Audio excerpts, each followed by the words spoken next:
കർത്താവിൻ്റെ അതിപരിശുദ്ധ നാമം ഇന്ന് പ്രഭാതത്തിലും മഹത്വപ്പെടുമാറാകട്ടെ.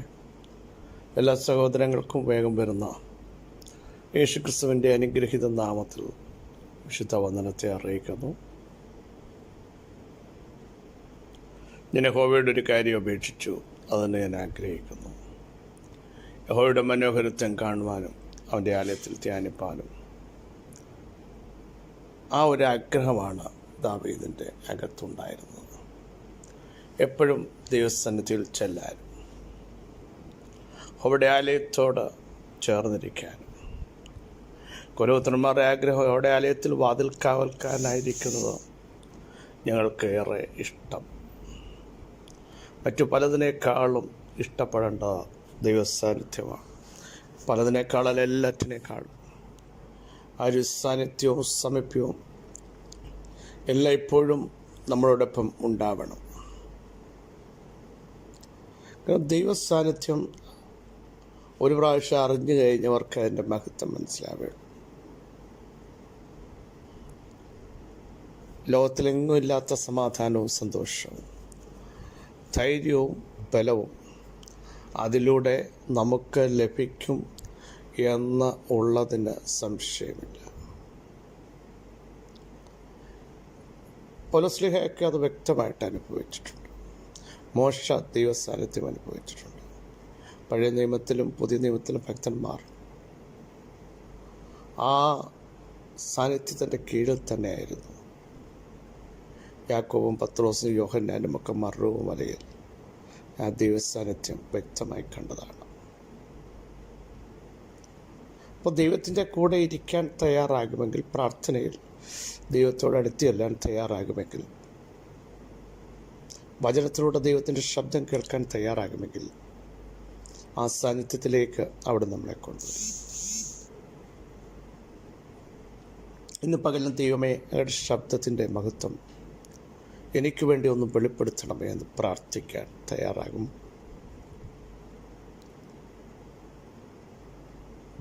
രാജാവും കർത്താവും താൻ മാത്രം അമർത്യതയുള്ളവനും അടുത്തുകൂടാത്ത വെളിച്ചത്തിൽ വസിക്കുന്നവനും ഭൂരാജാക്കന്മാർക്ക് അധിപനും മർത്യതയുള്ളവനുമായ കർത്താവ് വേഗത്തിൽ തൻ്റെ വൃതന്മാരെ ചേർക്കാൻ വരാൻ സമയമായിരിക്കുന്നു. വിശ്വസിച്ചുകൊണ്ട് ഇന്ന് പകൽ സ്തോത്രം ചെയ്യൂ. എൻ്റെ കർത്താവ് വേഗത്തിൽ വരും.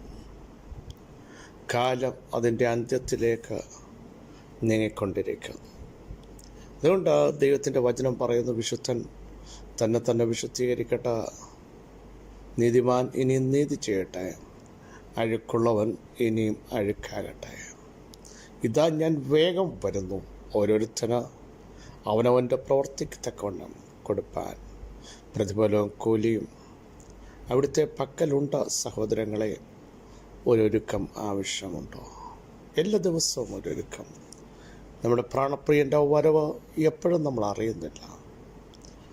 ഇന്നാണെങ്കിൽ നാം അവിടെ കാണപ്പെടുമോ? ഓരോരുത്തർ ശാന്തമായി ചിന്തിക്കണം. മറ്റുള്ളവരെ വിധിക്കാതെ നമ്മെ തന്നെ വിധിച്ചുകൊണ്ട്, ദൈവമേ, നിങ്ങളുടെ വരവെങ്കിൽ എനിക്ക് കാണപ്പെടണം. നിത്യരാജ്യത്തിന് എനിക്ക് ഓഹരിക്കാരനായിത്തീരണം. ദൈവേഷ്ടം ചെയ്ത് വാഗ്ദത്തം പ്രാപിക്കണം. അതിനു വേണ്ടത് പൂർണ്ണ സഹിഷ്ണുതയാണ്. അവസാനത്തോളം സഹിച്ചു നിൽക്കുന്നവൻ മാത്രമേ രക്ഷിക്കപ്പെടുകയുള്ളൂ, ആ ദിവസത്തിൽ ചെന്നെത്തുകയുള്ളൂ. ആകയാൽ ഇന്ന് പകലിലും അതിനുവേണ്ടി ഒരു ഒരുക്കം നമുക്ക് ആവശ്യമുണ്ട്. ഒരുങ്ങി നിന്നവർക്ക് മാത്രമേ മണിയറയിൽ പ്രവേശിക്കാൻ കഴിയുകയുള്ളൂ.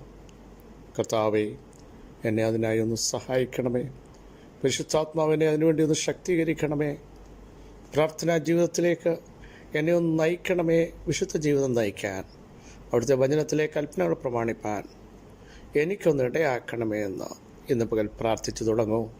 അവിടെ നിങ്ങളെ സഹായിക്കുവാൻ ശക്തിയുള്ളവനാണ്. വളരെ സുപരിതമായൊരു ഭാഗം നമ്മൾ വീണ്ടും ചിന്തിക്കുന്നു. അപ്പോസ്തല പ്രവൃത്തി 22:9 വാക്യം. എന്നോട് കൂടെയുള്ളവർ വെളിച്ചം കണ്ടു എങ്കിലും എന്നോട് സംസാരിക്കുന്നവൻ്റെ ശബ്ദം കേട്ടില്ല. സംഭവ പശ്ചാത്തലം നമുക്കെല്ലാം അറിയാം. പൗലോസ്ലീഹ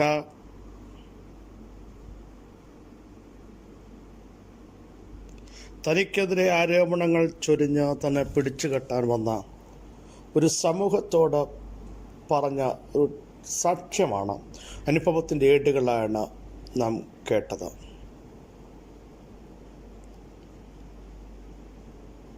പൗലോസിനെ കോട്ടയിലേക്ക് കൊണ്ടുപോയപ്പോൾ സഹസ്രാബ്ദിയോട് താൻ പറയുകയാണ്, എനിക്കൊരു വാക്ക് പറയാൻ അനുവാദം തരണം. എന്നിട്ട് താൻ എബ്രായ ഭാഷയിൽ സംസാരിക്കുകയാണ്. ക്രിസ്തീയ മാർഗത്തെ പിടിച്ചുകെട്ടുവാൻ, ഈ മാർഗക്കാരെ കൊല്ലുവാൻ, അവരെ ഉപദ്രവിക്കുവാൻ ശക്തമായി മുന്നിട്ടിരുന്ന വ്യക്തിത്വമാണ് താനെന്നും, അങ്ങനെ ആ ഒരു ദൗത്യത്തിനു വേണ്ടി ദമസ്കസിലേക്ക് അടുത്തുകൊണ്ടിരുന്നപ്പോൾ പെട്ടെന്ന് നട്ടുച്ച സമയമായപ്പോൾ ആകാശത്തു നിന്ന് വലിയൊരു വെളിച്ചം തൻ്റെ ചുറ്റും മിന്നുകയും ആ വെളിച്ചത്തിൻ്റെ ശക്തിയാൽ തനിക്ക് പിടിച്ചു നിൽക്കുവാൻ കഴിയാതെ നിലത്ത് വീഴുകയും ചെയ്തിട്ട് തൻ്റെ പേര് വ്യക്തമായി വിളിക്കുന്ന ഒരു കർത്താവിൻ്റെ ശബ്ദം. അതിന് പ്രതികരിച്ചുകൊണ്ട് പൗലോസ് ചോദിക്കുകയാണ്, കർത്താവേ, നീ ആരാകുന്നു എന്ന്. നീ ഉപദ്രവിക്കുന്ന നസറേനായ യേശു ആകുന്നു ഞാനെന്ന് കർത്താവ് ഉത്തരം പറഞ്ഞു. എന്നോട് കൂടെയുള്ളവർ വെളിച്ചം കണ്ടു. പൗലോസ് അതാണ് പറയുന്നത്, എന്നോട് കൂടെയുള്ളവർ വെളിച്ചം കണ്ടു, എങ്കിലും എന്നോട് സംസാരിക്കുന്ന ശബ്ദം അവർ കേട്ടില്ല, അറിഞ്ഞില്ല. നമ്മുടെ കുറിവാക്യം അതാണ്. മറ്റുള്ളവർ വെളിച്ചം കണ്ടപ്പോൾ വ്യക്തമായി സംസാരിക്കുന്ന ശബ്ദം, നിന്നോട് വ്യക്തമായി സംസാരിക്കുന്ന ശബ്ദം, നിന്റെ പേര് വിളിക്കുന്ന ശബ്ദം, നിന്റെ അടുത്ത മിനിസ്ട്രിയുടെ തലങ്ങൾ നിന്നെ എത്തിക്കേണ്ട ദൗത്യത്തിൻ്റെ ശബ്ദം, നിന്നെ പറ്റിയുള്ള ദൈവഹിതത്തിൻ്റെ ശബ്ദം, നിന്റെ കുടുംബത്തെ പറ്റിയുള്ള ശബ്ദം, നിന്റെ വ്യക്തി ജീവിതത്തെ പറ്റിയുള്ള ദൈവ ശബ്ദം എല്ലാവർക്കും കേൾക്കാൻ പറ്റില്ല. നിന്നോട് മാത്രം സംസാരിക്കുന്ന ദൈവം. നമുക്കറിയാം, ശമൂവേൽ എന്ന് പറഞ്ഞ പ്രവാചകൻ ശൗലിനോട് പറയുകയാണ്, യഹോവയുടെ അരുളപ്പാട് കേൾക്കേണ്ടതിന് നീ അല്പം നിൽക്കുക, നിന്നോട് വ്യക്തമായി സംസാരിക്കേണ്ട നീ നിൽക്കണം, നിനക്ക് മാത്രം കേൾക്കേണ്ട ശബ്ദം. തുടക്കത്തിൽ പറഞ്ഞതുപോലെ നിന്നെക്കൊണ്ട് എനിക്ക് ചെയ്യിക്കേണ്ട ചില ദൗത്യങ്ങൾ, നിനക്ക് കൈമാറേണ്ട ചില ആലോചനകൾ എല്ലാവർക്കും അത് വെളിപ്പെടുത്തി കൊടുക്കില്ല, നിനക്ക് വേണ്ടി മാത്രം ഇന്ന് പകലത് വെളിപ്പെടുന്നു. ഇത് മനസ്സിലായവർ ദൈവത്തിന് സ്തോത്രം ചെയ്യൂ. ദൈവശബ്ദം തിരിച്ചറിയാൻ ഈ പകൽ തയ്യാറാവണം. ദൈവശബ്ദം, പേര് വിളിക്കുന്ന ദൈവശബ്ദം, എവിടേക്ക് പോകണമെന്ന് പറയുന്ന ദൈവശബ്ദം, നിന്റെ കുടുംബത്തെ പറ്റിയുള്ള ദൈവത്തിൻ്റെ ഇഷ്ടം, നീ ഇനിയും ചെയ്യേണ്ട പ്രവർത്തികൾ എന്താണ്, ആ ശബ്ദം എല്ലാവർക്കും വെളിപ്പെട്ട് കിട്ടില്ല.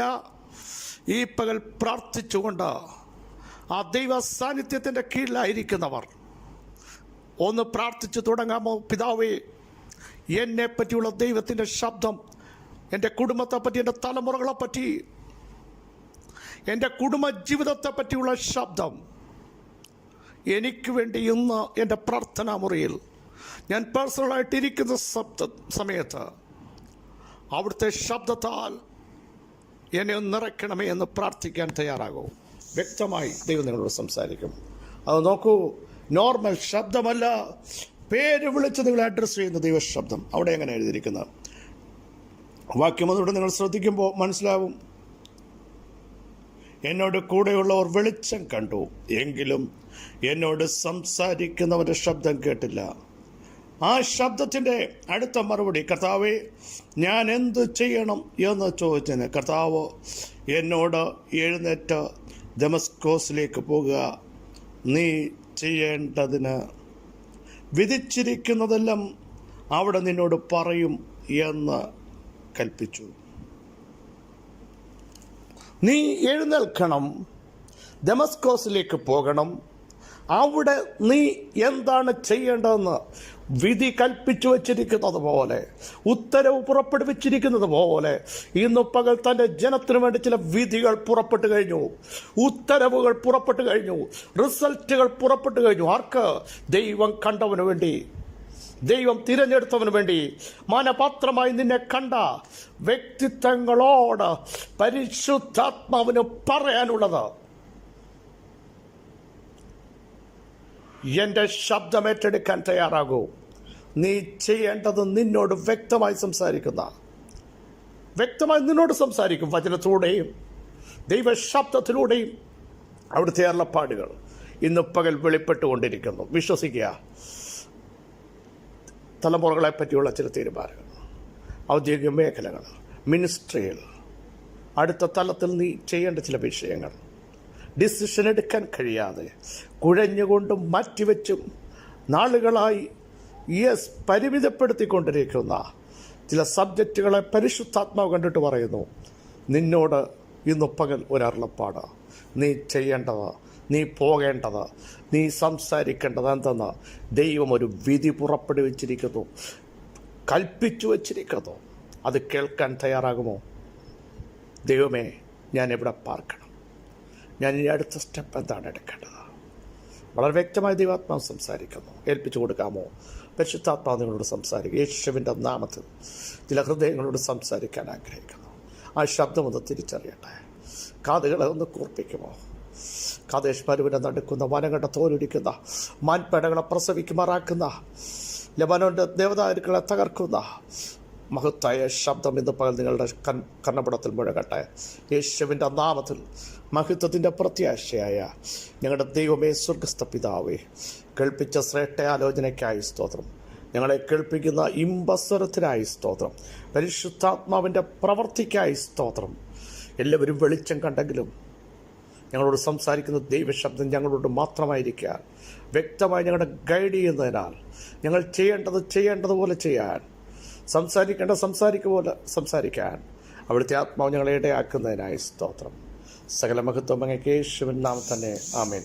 ക്രിസ്തുവിൽ വത്സല സഹോദരങ്ങളെ, നമ്മൾ ചെയ്യേണ്ടത് ചെയ്യാൻ വ്യക്തമായി സംസാരിക്കുന്ന ദൈവശബ്ദം എവിടെ പോകണമെന്നും എവിടെ താമസിക്കണമെന്നും അടുത്ത തലത്തിൽ എങ്ങനെയായിരിക്കണമെന്നും പരിശുദ്ധാത്മാവ് നമ്മളോട് സംസാരിക്കും. നമ്മുടെ കുടുംബത്തോട്, തലമുറയോട് സംസാരിക്കും. ഈ വചനങ്ങളാൽ കർത്താവ് സഹായിക്കട്ടെ. ക്രിസ്തുവിൽ നിങ്ങളുടെ സഹോദരൻ പസ്പിജുമാത്യം.